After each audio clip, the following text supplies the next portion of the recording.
Selamat pagi, sahabat pembelajar di mana saja Anda berada. Kita berjumpa kembali di seminar online yang diselenggarakan oleh Indonesia Belajar bersama saya, Dewa. Indonesia Belajar adalah sebuah media belajar untuk yang berisi informasi, motivasi, inspirasi, dan tentu saja pengetahuan dari para narasumber terbaik Indonesia. Indonesia Belajar hadir dalam platform mobile aplikasi yang bisa Anda download di Google Play Store atau Apple App Store, dan Anda juga bisa klik website kami di indonesiabelajar.id. Anda sepertinya juga harus follow Instagram kami di indonesia_belajar.id. Anda bisa update informasi-informasi seputar seminar-seminar online yang kami selenggarakan. Oke, baik, sahabat pembelajar, pagi hari ini, seperti biasa di setiap Selasa pagi jam 10, kita menghadirkan seorang yang luar biasa, beliau adalah Mas Sili Agung Wasesa, Brand Revenue Consultant. Oke, selamat pagi, Mas Sili. Pagi, Mas. Iya, gimana kabarnya pagi ini, Mas? Ya, bahasanya lumayan nih, Mas.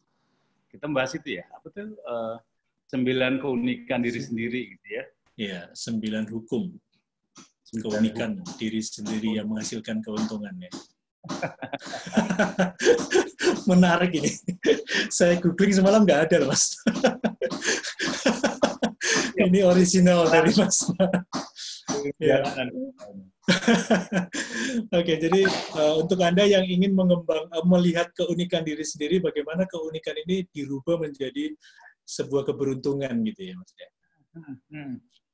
Oke. Ya. Oke, baik, Mas Sili. Untuk Anda yang ingin bertanya nanti silakan ya. Saya ingatkan langsung tulis di Zoom group chat atau langsung buka mic untuk bertanya ya.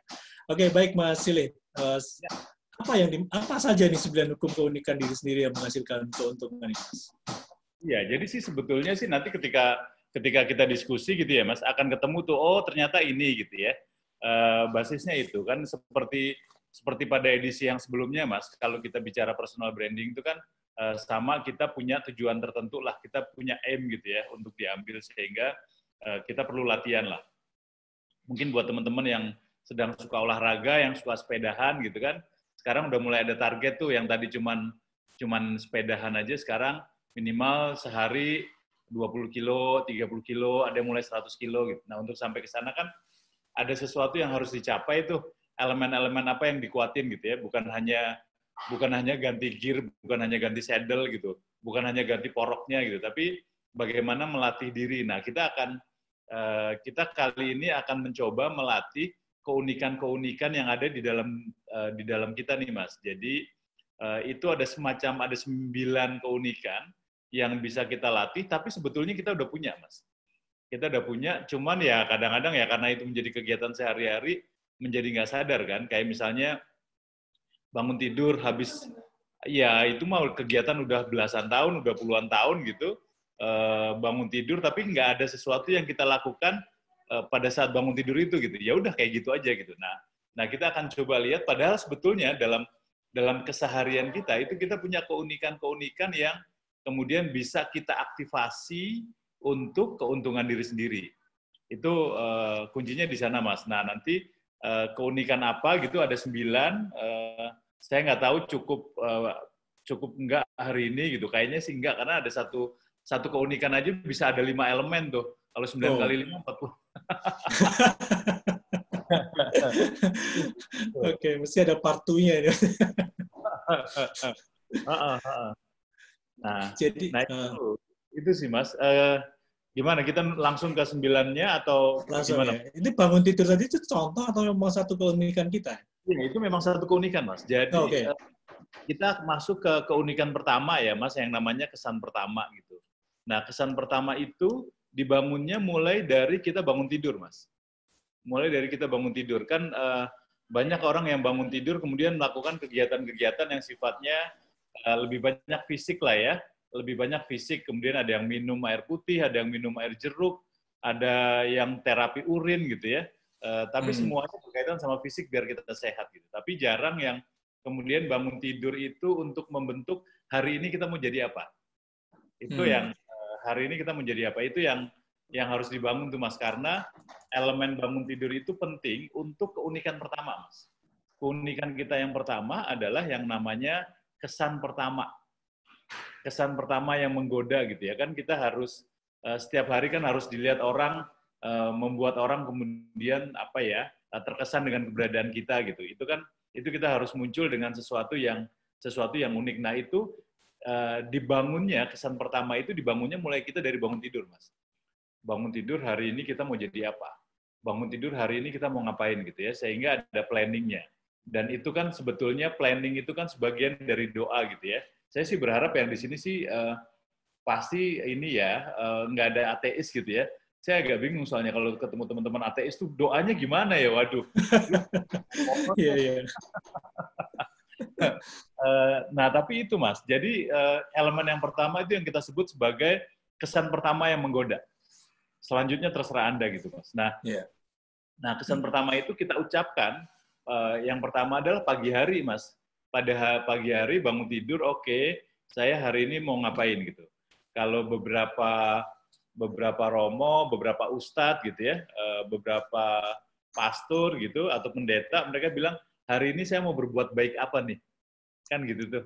Nah itu kalau di personal branding itu lebih spesifik lagi.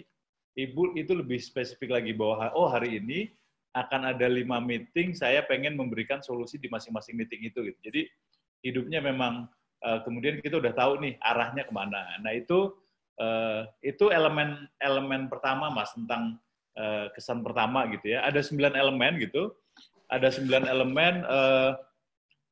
Elemen pertama itu ada 1, 2, 3, 4, 5 Mas. Wow. Kesan pertama ini ada 5 elemennya.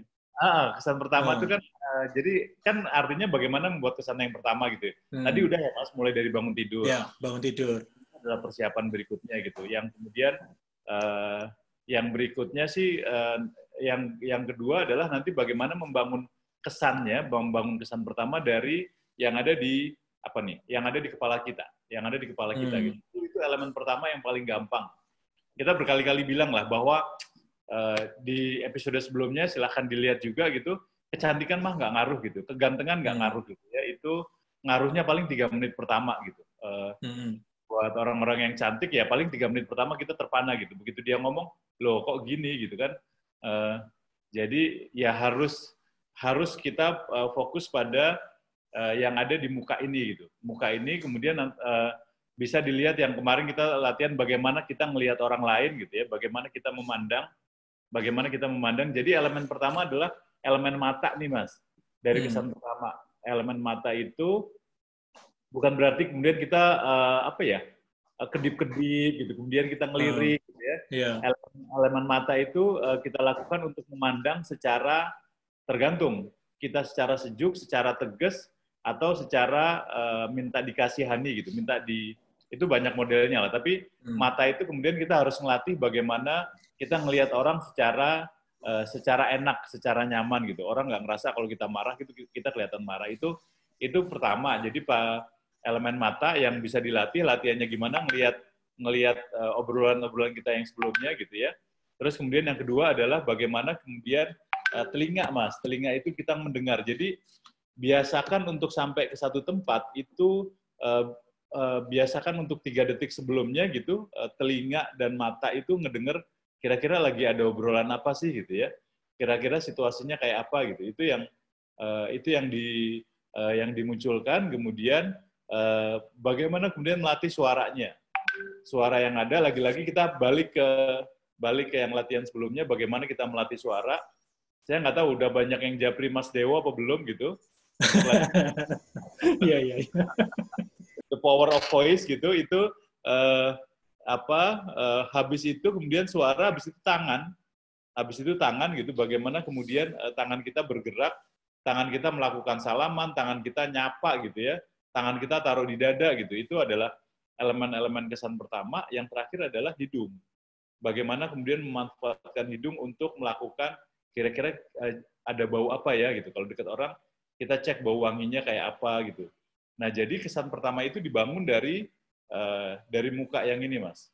Dari muka. Nah, kita akan ngobrol sih sebetulnya bagaimana kesan pertama ini kita buat menjadi menggoda. Gitu, Mas Dewa. Itu elemen pertama dari 9. Kita mau cerita 9 dulu atau satu-satu dulu nih, Mas? Satu-satu aja kali ya, lebih Satu ya. lebih jelas ya. Artinya bangun tidur, kemudian elemen di wajah ini ya, di kepala ini ya. Jadi ada mata, telinga, suara, Ah, kemudian tangan, hidung gitu ya. Ini betul. kalau masing-masing kan harus dilatih ya, bagaimana Yes. mata ini harus pandangan sejuk, itu kan harus dilatih ya. Ini Ya, ya. kalau mata ini kan dilatihnya mesti harus ada partnernya ya. Yes, yes. Nah, itu jadi kalau mata itu, Mas, jadi sebetulnya mereka dilatih bareng, Mas. Cara melatih Oke. mata, cara melatih mata adalah dengan menutup mata. Gitu. Cara melatih mata itu adalah dengan menutup mata. Jadi kita mempertajam penglihatan, cara melihat orang itu adalah kita harus tutup dulu nih gitu ya. Kita harus tutup dulu sehingga kemudian pada saat kita buka kita bisa melihat secara lebih jernih gitu ya. Kalau dalam bahasa Reiki-nya kita bisa nembus gitu ya, matanya itu bisa nembus ke orang secara lebih bagus. Itu nah ada banyak model pelatihan nih Mas yang bisa dilakukan nih kalau misalnya untuk mata. Ya, Buat tadi kan habis bangun tidur tuh, ya. habis bangun tidur kemudian tadi kita udah merencanakan itu, nanti mana yang duluan silahkan gitu ya, tapi biasanya berhenti aja sekitar 30 detik gitu. Sekitar 30 detik kita rasakan tuh matanya ngelihat apa, kemudian kita dengar apa, kemudian hidung mencium bau apa gitu ya. Terus kemudian mulut melontarkan tadi, saya hari ini ingin membahagiakan siapa, saya hari ini akan ngasih solusi apa gitu ya. Itu yang dilatih tuh. Jadi begitu bangun tidur tadi rencananya itu kita ngomongin rencana itu sambil mengaktifasi semua yang ada. Semua yang ada. Uh, kita mulai dari 30 detik aja. Mulai dari 30 detik aja gitu ya. Kalau buat teman-teman yang terbiasa berdoa, bersyukur karena kita hidup lagi, itu akan lebih bagus gitu ya. Tapi habis itu kemudian kedua, kita pastikan hari ini kita mau membuat solusi buat apa gitu. Itu yang penting. Baru sambil membuat solusi itu, semua indranya kita buka, Mas. Tapi matanya merem. Jadi matanya merem, indranya kita ngedengerin apa, ngecium bau apa gitu ya. Mulutnya ngomongin apa. Nah, itu adalah langkah pertama untuk menciptakan kesan pertama yang menggoda. Itu. Itu Nah, goalnya apa Mas dari itu? Kita melatih kepekaan kah atau apa ya, menangkap semua yang ada dari luar ke dalam? jadi ya dua-duanya Mas. Jadi itu pertama Hmm. melatih kepekaan gitu, yang kedua menangkap apa yang ada di luar sehingga kemudian kita bisa bereaksi terhadap itu kan. Oh, oke. Ya, Kan yang pertama itu kan harus muncul dengan apa gitu, Mas. Harus muncul dengan apa gitu. Harus ya. menegur apa gitu. Itu kan yang harus dilakukan gitu. Saya pertama kali belajar ini dengan salah satu CEO waktu itu beliau CEO-nya RCTI gitu, Mas. Itu impresifnya luar biasa, Mas. Itu orang tuh kalau kalau melihat dia, menyebut dia tuh selalu sesuatu yang menarik. Karena apa yang dia lakukan itu begitu dia turun dari mobil gitu, dia tahu siapa yang harus disapa. Sehingga begitu dia turun dari mobil, waktu itu mobilnya masih BMW gitu, begitu dia turun, ada satpam, karena pasti kan begitu masuk disambut sama satpam gitu ya, itu Ya. mata bisa melihat satpamnya lagi sedih atau enggak. Oh, Begitu ada yang agak ditutupin gitu, dia langsung tepok datang, gimana keluarga? Ada yang bisa saya bantu nggak? Itu cuman kata-kata yang seperti itu tuh Mas. Ada yang saya bantu nggak? Wah itu udah Pak baik-baik aja. Oh ya udah, oke gitu. Tapi kemudian udah habis itu dia jalan gitu. Kalau dia ngerasa ada sesuatu yang agak janggal gitu, dia bisa ngubungin stafnya tuh, tolong dong tanyain. Dia kayaknya lagi agak susah deh. Dia oke. bilang, ya itu dia bilang gini sama saya, Lih, tahu nggak? Itu gue nggak lebih dari 30 detik loh melakukan itu, dan bukan pura-pura, memang benar-benar dilatih, dapat, udah habis itu, wah itu sampai sekarang CEO itu kalau di RCTI gitu ya, itu terkenal banget pada segala level ya. Ini salah satu contoh, jadi bagaimana kita membangun kesan pertama yang menggoda, Mas. Kesan yang pertama yang menggoda. Jadi begitu masuk ada situasi yang bisa kita lakukan. Kadang-kadang kalau dia melihat ada lagi marketing direkturnya Toyota gitu, marketing tapi sekarang udah pensiun juga ya marketing direkturnya Toyota, itu begitu datang yang dia latih adalah ininya Mas, feelingnya, matanya gitu, ada nggak sih yang nggak serasi gitu. Begitu ada yang nggak serasi sama dia dibenerin dikit gitu.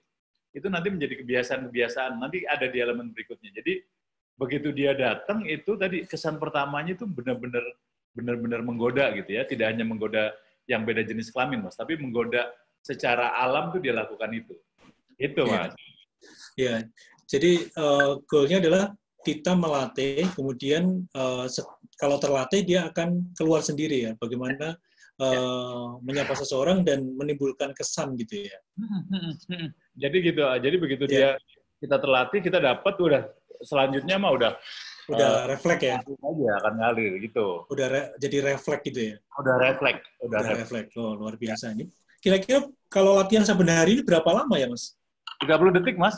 30 detik. Maksudnya rutin itu siap bangun pagi itu harus dilakukan ya? Ya, setiap bangun Ya. pagi harus dilakukan, cukup 30 detik gitu. Ya, biasanya sih kalau saya lagi bantu seseorang untuk membangun personal branding-nya, saya minta waktu 1 menit sampai 3 menit untuk dia melakukan itu gitu ya. Apalagi tergantung kalau dia harus cepat. Harusnya saya harus model seperti ini nih, targetnya kayak gini, ya udah kita tinggal naikin aja gitu.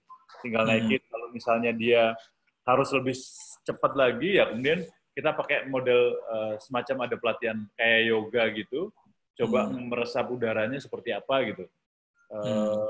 Bahkan ada beberapa teknik yang kita gunakan kemudian kita ajak untuk naik gunung, Mas. Karena bisa jadi nih ketika kita melakukan untuk kesan pertama gitu, kita masih punya yang namanya mental blocking, Mas. Mental blocking, wah, ya kan hidup kan puluhan tahun gitu ya, ditutup dengan ditutup dengan blok mental yang mekanisme bohong dan lain sebagainya kan jadi tebal banget. Nah itu bisa jadi kita bersihnya ke ini Mas, kita bersihnya dengan ngajak naik gunung, di sana suruh teriak-teriak gitu, suruh lari-larian, udahlah pokoknya berpola seperti anak kecil gitu. Nah nanti turun lebih agak rilis lagi, jadi tergantung situasinya Mas. Itu Mas. Oke. Tapi ada satu catatan yang saya catat tadi. Bangun tidur kemudian positif ya. Kalau ini nggak positif, latihan 5 elemen ini terhambat nggak, Mas? Iya, terhambat, Mas. Jadi terhambat ya. Jadi ada, nah ini yang menarik nih kan, kan nggak semua orang dalam tanda petik nggak semua orang bangun tidur dalam keadaan normal gitu ya, Mas. Iya, iya. Apalagi yang urusan kemarin putus gitu, waduh. Iya.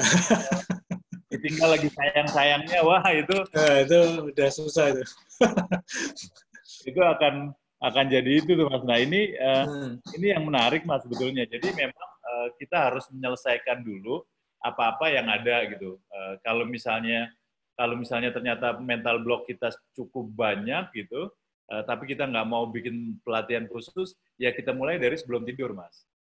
Dari sebelum tidur gitu. Oke. Itu kita mulai dari minta maaf dan memaafkan. Itu kemarin kita udah ngobrolin itu belum ya Mas? Itu jadi itu membersihkan diri dulu tuh. Iya, udah. Saat tidur kita udah lebih tenang. Nah, nanti saat bangun tidur kita posisinya lebih netral lah. Memang butuh waktu.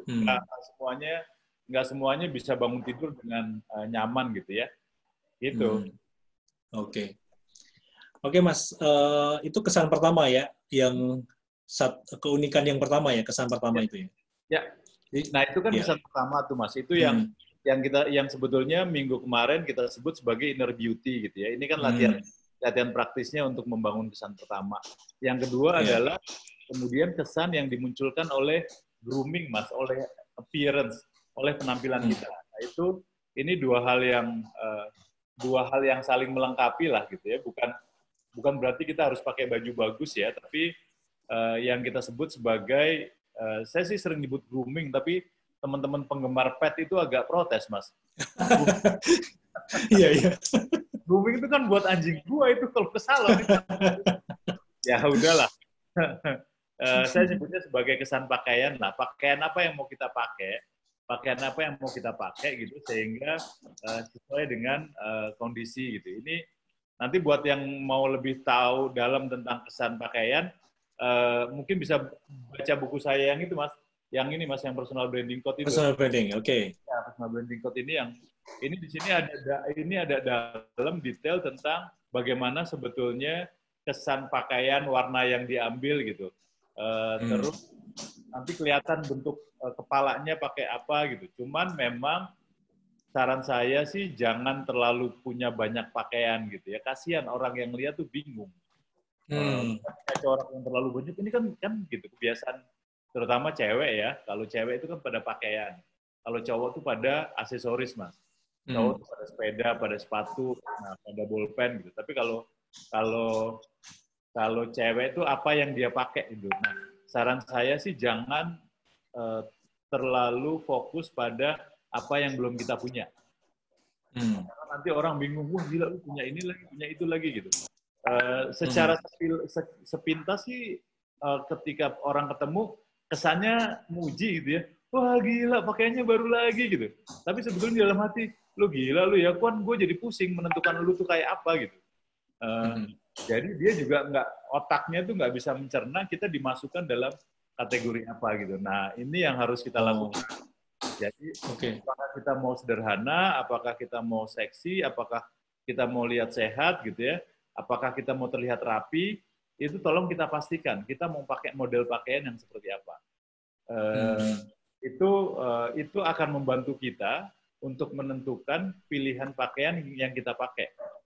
Dan kemudian juga nanti ujung-ujungnya kita nggak terlalu boros, Mas, dengan pengeluaran gitu, apalagi dengan diskon. Kadang-kadang diskon itu membuat yang kita nggak butuh jadi butuh ya. Nah itu yang harus paham ini. Jadi kita pakaiannya mau menggunakan pakaian apa? Kalau sekarang udah lebih enak gitu ya. Orang tidak lagi melihat pakaian dari satu item. Kalau zaman dulu kan yang namanya pakaian rapi itu harus ada kerahnya gitu ya. Nah sekarang kita pakai kaos pun orang tetap welcome dengan itu. Jadi ini yang harus dipastikan kira-kira kita model pakaiannya harus seperti apa gitu, kesan pakaian. Satu itu tadi, pastikan kita modelnya seperti apa. Kedua, pastikan bahwa kita nyaman. Jadi jangan ikut-ikutan masuk dalam konteks lifestyle yang kita sebut sebagai fashionista gitu ya. Kita rela untuk berkorban gitu demi fashion gitu ya, janganlah. Biar fashion yang berkorban buat kita gitu. Karena menurut riset tidak ada impresi apapun yang dihasilkan oleh orang ketika kita ikut-ikutan lifestyle gaya yang baru. Kecuali cuma ngomong komentar pertama, tapi habis itu terhadap relasi dan lain sebagainya nggak berpengaruh. Jadi mendingan kita pastikan tuh modelnya seperti apa. Yang kedua nyaman. Nyamannya kita kayak apa gitu. Kalau misalnya kita nggak nyaman ya nggak usah dipakai gitu. Dan itu sebetulnya yang memang tren yang terjadi pada banyak orang gitu. Sekarang kalau ada teman-teman di sini yang pengusaha sepatu, terutama sepatu perempuan mulai ngelihat nih, sepatu hak tinggi itu udah nggak laku gitu. Karena banyak orang yang udah mulai sadar, udahlah nggak usah pakai, nggak usah pakai hak lagi lah. Sekarang saatnya untuk fashion nyaman gitu. Nah itu memang sekarang sedang trennya ke sana gitu. Buat yang para laki sekarang nggak harus pakai kemeja gitu, kecuali kalau mau ke istana gitu ya Mas, harus pakai batik, nggak boleh pakai celana jeans, aduh. Tapi ya itulah, ya nggak apa-apa lah. Tapi itu yang terjadi Mas. Jadi fashion itu kemudian sekarang fashion sesuai dengan kenyamanan yang ada pada kita sendiri. Itu Mas tentang pakaian Mas. Ya. Jadi memang penting ya, pakaian ini mesti harus dibangun ya, harus dibangun juga ya. Oh, kalau saya sih lebih ke celana jeans, kemudian pakai baju panjang ditekuk gitu, dilipat sampai ini udah gitu ya. Ini memang dibangun ya. Itu Jokowi itu Mas. Ya, itu udah dari zaman dulu aku pakai kayak gitu. Jadi jadi Jokowi ikut-ikutan Mas Dewa itu. Ini memang dibangun ya. Ini orang ini saya ikutan teman-teman wartawan di dulu santai pakai jeans. Ya udah kok ternyata nyaman juga. Yang penting nyaman ya. Yang penting nyaman. Tapi saya lihat juga teman-teman saya lihat ini cara berpakaian seperti ini. Oh ini sederhana pakai ini. Itu memang dibangun ya. Ya itu memang dibangun. Ini itu juga akan menimbulkan kesan ya sengaja ya. Atau memang ya. Memang sengaja, Mas. Tapi itu tadi ya, Mas. Pak, kan kalau kesalahan kita itu kan pakaian by season, Mas. By event. Gitu ya. Jadi seolah-olah kalau buat kondangan kita punya pakaian kondangan. Kalau buat pertemuan orang tua murid ada sendiri. Buat arisan, buat ke kantor gitu. Itu yang yang membuat kita nggak nyaman sebetulnya gitu ya. Nah itu yang sekarang harus dirubah nih Mas. Fashion itu ya sesuai dengan diri kita gitu. Makanya dan itu yang sedang terjadi Mas. Kalau kita ke kondangan sekarang kita nggak melihat lagi tuh apa ya pameran Iya. pembangunan gitu kan udah nggak ada tuh pameran Ya, pameran pembangunan nasional. pameran pembangunan nasional kan udah nggak ada. Sekarang Ya. mereka ya udah casual aja dengan Hmm. kebiasaannya ya lebih rapi sedikit gitu. Tapi tren ini yang harus kita lakukan. Yang kedua juga kemudian pengeluaran kita menjadi lebih efisien. Ini yang perubahan perilaku dan ini terutama sebelum COVID sebetulnya udah berlaku Mas. Tapi sekarang setelah COVID ini orang lebih ditegaskan lagi. Oh iya, ternyata saya cukup nyaman kok dengan yang kayak gini gitu. Itu yang membuat beberapa brand seperti Zara, kemudian Mango gitu, mereka sekarang udah mulai mengeluarkan edisi-edisi pakaian buat di rumah. Edisi pakaian buat di rumah gitu. Kalau dulu di rumah cuma pakai daster gitu, nah mereka udah mulai muncul dan harganya juga harganya luar biasa murah Mas. Itu ya. Oh, murah ya. Oke. Luar biasa murah, harganya luar biasa murah karena tadi orang mulai pandemik 4 bulan ini kan orang kemudian menjadi ini ya, menjadi sadar gitu Mas. Itu sih. Warna juga pengaruh ya. Warna pengaruh. Warna ya. Saya pernah kalau misalnya dulu kan pernah mentor-mentor saya juga. Kalau kamu misalnya mau mimpin meeting, kemudian itu akan mendelivery keputusan, itu kamu pakai pakaian gelap, bahkan mungkin hitam. Ya. Ini pengaruh kayak gitu-gitu juga ya? Ya, sebetulnya ya pengaruh. Jadi itu bisa dilakukan Mas. Jadi kalau misalnya meeting atau delivery pesan gitu tergantung. Kalau misalnya pesannya memang direct gitu dan kita nggak harus marah, ya pakai sesuatu yang dengan berwarna gelap. Itu pasti. Usahakan untuk tidak menghindari pakaian biru untuk meeting, Mas. Meeting pilihannya adalah harus warna gelap, atau kemudian kalau kemudian menjadi leader itu harus ada warna, aksen merahnya itu harus ada gitu. Kalau merah mana? Secara politis itu teman-teman sering mengartikan dalam bentuk dasi gitu ya, tapi aksen merah tuh ini kayak hari ini saya pakai ini selalu pasti saya pakai karena merahnya ini untuk jadi aksen gitu, biar perhatiannya itu fokus ke kita gitu sehingga kita ngomongnya juga jadi lebih enak. Walaupun memang ini ketika Zoom gitu menjadi ada gue diperhatiin nggak ya gitu kan, itu menjadi pertanyaan juga kan, tapi itu yang harus dilakukan Mas kalau pakaian gitu Mas. Dulu pertama kali saya lihat Mas Silih pakai jaket ini kan saya langsung terkesan ya. Ada kesan pertama, oh jaketnya bagus Mas, gitu. Ada ukuran 2XL nggak gitu kan. Jadi itu kesan sih Mas, tetap tertangkap sih. Kalau di Zoom juga kemarin waktu itu kan saya lihat, wah ini keren di jaketnya gitu ya. Itu kesan dan pesan berarti Mas. Kesan dan pesan satu gitu. Oke. Jadi penting ya. Jadi penampilan itu pakaian, kemudian model dan warna ini penting untuk mengkristalkan personal branding kita ya. Ya betul. Nah itu jadi ini yang menarik Mas dari pakaian. Pada beberapa klien yang saya bantu untuk personal branding Mas, kemudian jadi ada bentuk-bentuk tubuh itu yang memang kalau punya pakaian tuh jadi lecek Mas. Jadi ada beberapa orang yang model tubuhnya gitu. Ini sih teman-teman kita bisa rasakan sendiri gitu ya. Kok gue pakai baju apa aja nggak pantas ya gitu. Kayaknya pas yang pakai manekin di toko gitu kelihatan bagus banget gitu. Pas ketika kita pakai, kok jadi, nah itu ada beberapa orang yang memang punya proporsi tubuh tidak proporsional Mas. Proporsi tubuh tidak proporsional. Nanti ada yang namanya gestur, ada bahasa tubuh yang kita terlalu sering bungkuk gitu, karena kerja itu juga akan berpengaruh terhadap kita. Nah itu saya untuk beberapa case kemudian kita masuk ke ukuran tubuh yang standar. Nah ketika ukuran tubuh yang standar itu sampai kemudian harus olahraga Mas, harus exercise Mas, didampingin oleh coach gitu ya, personal coach, bagaimana kemudian dia menetralkan bentuk tubuhnya gitu. Itu ada.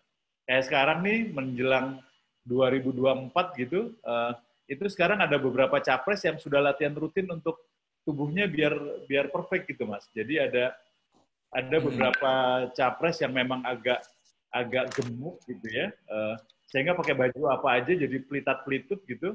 ya udah mau nggak mau dia harus proporsional gitu ya istilahnya, terlihat proporsional ya. Tapi nggak semua ya Mas, nggak semua ya. Artinya ada orang-orang yang memang tulangnya gede gitu, basis tulangnya gede, jadi badannya gemuk sekalipun pakai baju juga tetap pantas gitu. Tapi tergantung. Jadi, nah makanya buat kita yang sekarang rasa, kok gue pakai baju apa aja nggak pantas gitu, itu biasanya di proporsi tubuh yang memang nggak proporsional. Jadi mau nggak mau harus dilawan dengan olahraga sih. Itu. Tapi biasanya juga perasaan sendiri ya. Kalau mungkin nggak ada diperkuat dengan respon dari luar ya.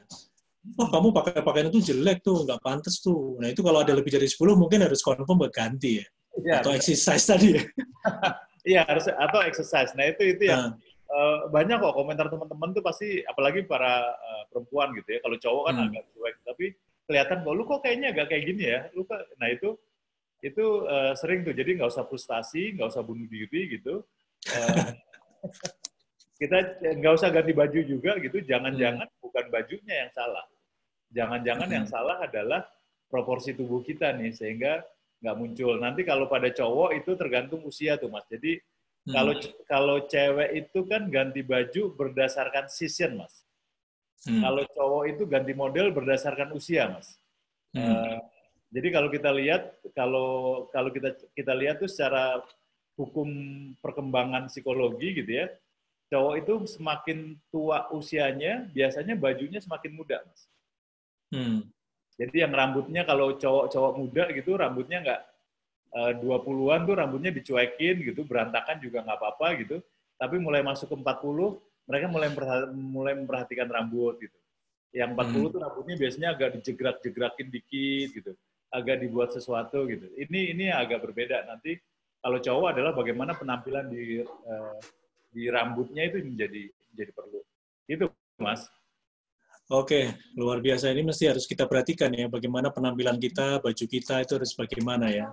Oke, ada lagi Mas elemen yang lain? Dilanjut mungkin?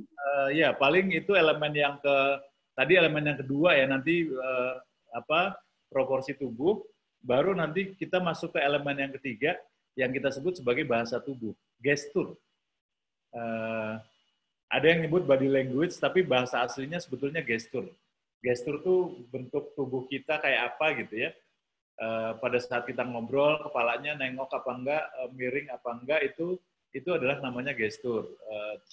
Nggak perlu kita punya gestur yang sempurna, lagi-lagi kalau kita belajar di sekolah kepribadian gitu ya, itu semuanya kita dibuat sempurna tuh Mas, kayak robot gitulah gitu. Tapi nggak perlu, resapi aja gestur kita yang nyaman gitu. Kalau memang kita ada dana gitu untuk gestur ini, masuk ke itu Mas, ke chiropraktik Mas. Teman-teman chiropraktik itu dia akan bisa ngelihat dari tulang belakang kita gitu, gestur kita tuh ada kelainan di nomor berapa gitu. Nah ini yang ini. Jadi gestur tulang nomor sekian, huruf sekian gitu, itu nanti sama mereka dibenerin. Nah itu penting tuh, itu penting yang pertama, gestur.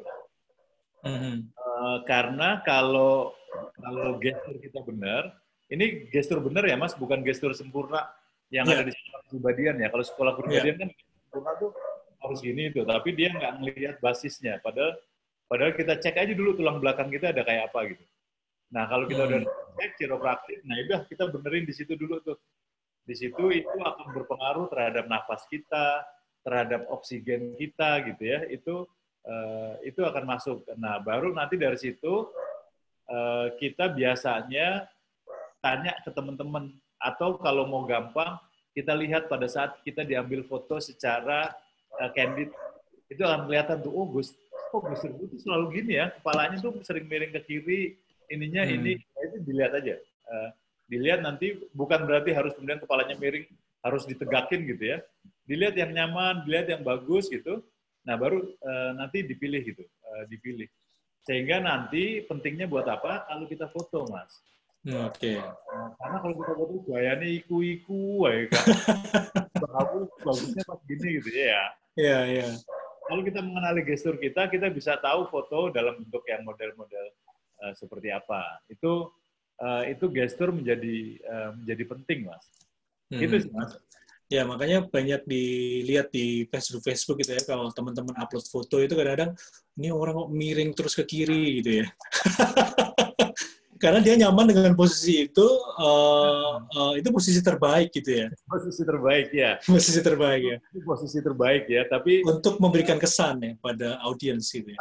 untuk memberikan kesan pada audiens, posisi terbaik dan kelihatan kalau dia nggak mau usaha gitu ya, untuk nyari. Iya, iya.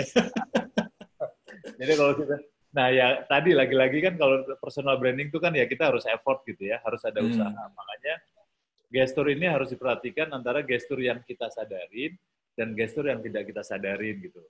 Yeah. Tadi kan kita udah belajar dari chiropraktik. Chiropraktik itu, tapi memang harus ini ya, harus chiropraktik yang profesional gitu. Yang dia tahu banget polanya seperti apa. Terus habis itu nanti dari foto-foto itu kita seleksi aja Mas pada saat candid. Kalau memang kita punya teman yang jadi fotografer, minta dia temenin kita sehari untuk ngambil gambar-gambar candid kita tuh. Sehari ikutan gitu. Jadi ada kegiatan, udah mau dia di candid aja ambil dari situ langsung kelihatan gitu. Nah ini Mas yang sering kali kita teman-teman yang mau personal branding tuh sering kali ngerasa bahwa fotografernya itu didesain gitu. Ya udah fotoin gua gaya ini, gaya itu. Sebetulnya nggak gitu caranya. Kita ajak dia seharian atau mau seminggu juga nggak apa-apa gitu. Kemudian suruh dia ngambil candid kita. Lagi ngapain candidnya, diambil kerek gitu. Nah nanti kita bandingin dari situ akan ketemu polanya tuh. Kira-kira oh yang nyaman ini, yang bagus ini. Itu yang namanya gestur. Jadi kita bisa membangun gestur kita akan seperti apa. Lagi-lagi ini buat kita yang orang biasa ya, nanti kalau kita udah menjadi public figure, menjadi selebritis gitu, itu udah hal yang berbeda lagi. Beda lagi ya? Beda lagi. Kalau misalnya marah, harus kan kayak presiden misalnya kan, marahnya itu harus benar-benar tertata gitu. Marah yang seperti apa yang diterima oleh publik gitu. Itu memang pelatihannya lumayan lama Mas gitu karena kita melihat seperti contoh kasusnya Obama pada saat marah Mas. Jadi waktu itu Obama pengen marah karena karena banyak masyarakat yang nggak ini nih, yang nggak nurut lah gitu ya. Waktu itu bukan COVID. Jadi ada satu kebijakan Obama yang kemudian tidak ditaati oleh kebanyakan masyarakat gitu. Saya lupa waktu itu Obamacare atau apa gitu. Tapi kalau dia marah dengan meledak-ledak, orang akan oleh personal branding konsultannya, Pak, Bapak positioningnya nggak bisa marah, Pak. Kalau Bapak marah, citranya langsung turun. Bapak selama ini merakyat, ngasih solusi gitu, jadi nggak boleh marah.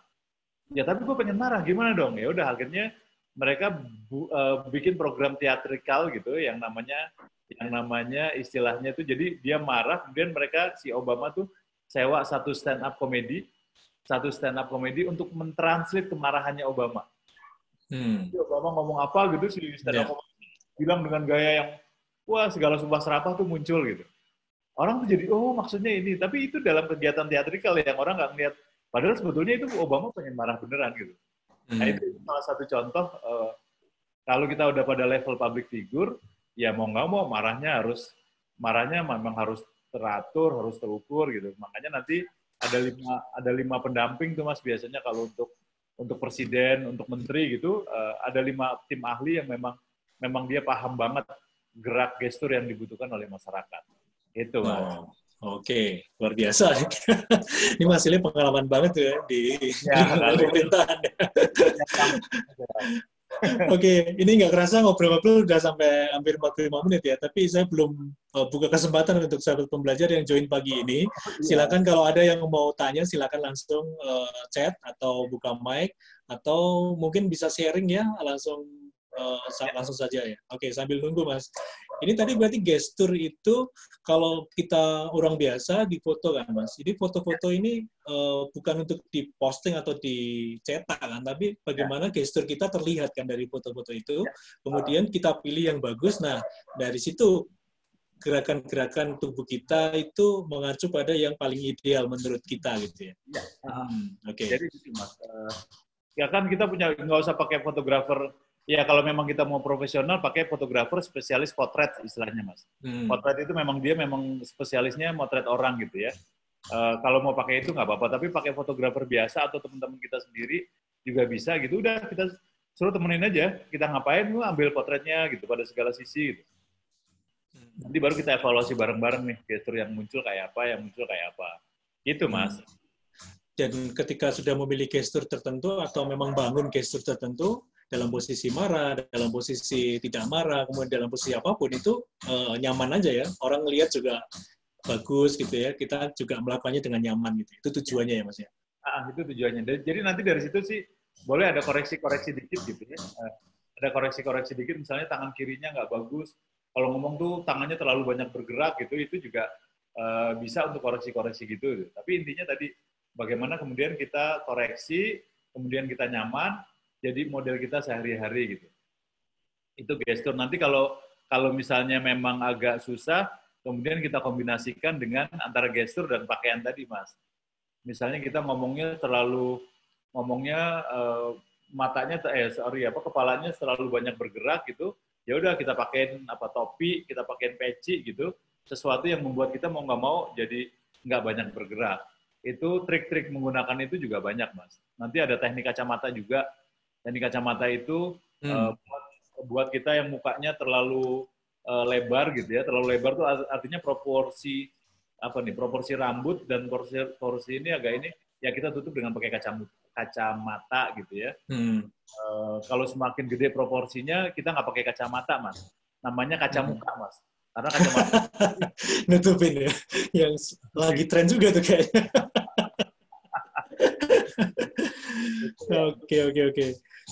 Oke, jadi udah ada 2 atau 3 keunikan ya? Ya, ada 3, Mas. 3 ya, oke. Pertama, kemudian performa pakaian sama bahasa tubuh ya, gestur. Oke nih, Mas Ili ada yang bertanya, ada Pak Regis Mahdi. Mas Ili, saya Regis ingin bertanya terkait mata. Kadang ketika berbicara, mata saya suka bergerak-gerak sendiri. Oke. Ini biar nggak bergerak-gerak sendiri gitu ya maksudnya, Pak Regis ya? Oke. Ya, Pak Regis itu, jadi ada beberapa model ya, bergeraknya saya harus melihat. Ada yang memang bergerak-gerak sendiri karena kebiasaan gitu, atau ada yang memang karena kelainan saraf yang ada di mata. Itu yang harus dicek gitu ya. Biasanya kalau mau ke dokter mata bisa dicek nanti ada tekanan sarafnya yang berubah atau enggak gitu. Tapi kalau misalnya ternyata dicek nggak ada kelainan apapun, berarti itu kebiasaan. Nah, kalau kebiasaan, sebetulnya kita bisa latih mata kita untuk nggak bergerak-gerak gitu. Itu latihannya simple kok. Kita pakai penggaris yang 30 cm gitu. Pakai penggaris sekitar 30 cm, nanti ada satu tempat di sini gitu, pas 30 cm. Nah, udah kita lihat aja di situ dulu. Kita lihat gitu. Tapi memang jangan terlalu lama gitu ya. Kita biasakan untuk 1 menit aja, 1 menit kemudian berhenti. 1 menit kadang-kadang terlalu lama gitu, tapi 30 second sampai 1 menit kita liatin aja. Kita liatin, nanti akan kerasa agak pusingnya di mana. Nah, itu biasanya kalau agak pusingnya di mana itu ada otot yang memang tidak memang tidak sinkron lah. Sehingga dia harus menyesuaikan diri itu yang biasanya kita lakukan pakai kayak gitu, Mas. Kalau memang ternyata di dokter nggak ada kelainan saraf, walaupun kelainan saraf sekarang udah mulai ada spesialis pijat mata gitu yang memang hanya dibenerin nanti muncul seperti itu. Atau kalau ternyata masih juga dan itu sangat mengganggu orang untuk melihatnya gitu, biasanya ada istilahnya di psikolog itu unfinished business masa lalu, Mas. Jadi ada trauma gitu ya, sehingga dia traumatiknya itu dilarikan ke arah mata gitu. Larinya ke arah mata sehingga matanya itu kemudian menjadi nggak stabil lah. Nah, itu kita selesaikan dulu ke masa lalu gitu ya. Itu sih ini lebih saat berpikir, Pak. Dan kedip lebih banyak. Benar, oke. Dan kalau gugup sering menghadap ke bawah. Jadi kalau di interview kurang kelihatan oke. Oke, ya udah kalau ini nggak usah ke dokter mata. Itu berarti masalah psikologis, Mas. Itu masalah psikologis, masalah di masa lalu tuh. Coba cek deh. Wah, ini butuh konseling setengah jam nih, Mas. Mas, ini simple, Mas. Ini simpel. Jadi kalau pas pagi, tadi kan kita ada latihan pagi tuh, kita muncul, tolong agak lama sedikit, sekitar 3 menit. Tolong Mas Regis, di sampingnya ada kertas gitu, sampingnya ada kertas, tolong diingat-ingat hal-hal yang bikin nervous tuh apa aja sih dulu gitu. Gugupnya seperti apa gitu. Kalau ini sih saya nebak, biasanya yang terjadi pada kedip-kedip mata itu terjadi nervousnya pada saat, kalau dalam sekarang bahasanya adalah bullying, sebetulnya bukan bullying. Tapi pada saat di pramuka, pada saat di OSIS gitu. Sehingga di depan publik dia takut, tidak disiapkan. Nah, energi negatifnya itu larinya ke mata. Istilahnya mekanisme pertahanan dirinya ke mata gitu. Jadi tolong sih Pak Regis untuk ini deh, untuk pagi-pagi di kira-kira di mana nih yang nggak nyaman, antinisbisinya di mana gitu. Nanti dari situ baru diselesaikan pakai kertas ditulis gitu. Nanti baru mosok kayak gini aja. Nanti kelihatan tuh, gila masa gue kayak gini aja gugup sih dulu kok nervous orangnya. Nah, itu nanti pelan-pelan bisa kita selesaikan. Mudah-mudahan kalau itu udah dapet, matanya akan lebih gampang untuk bergerak. Plus tadi latihan yang tadi tetap ya, tapi harus ada yang masa lalunya diselesaikan dulu. Gitu Mas. Oke. Mas Regis, gimana? Oh, siap Pak Sile, terima kasih. Oke, semoga bisa hilang ya. Maksudnya bisa diterapi lah istilahnya ya. Terapi sendiri ya. Oke, sahabat pembelajar, ada lagi yang ingin bertanya, silakan langsung ditulis chatnya. Kalau nggak ada, mungkin ini waktu kita udah... ini mungkin Mas Sile juga ada banyak meeting di ini. Ada closing statement Mas untuk tema kita hari ini yang memang belum selesai ya. Harus kayaknya part 3 ini. Tapi menarik Mas, hal-hal sederhana yang kita sudah lakukan tapi kita tidak berpikir bahwa ini penting gitu.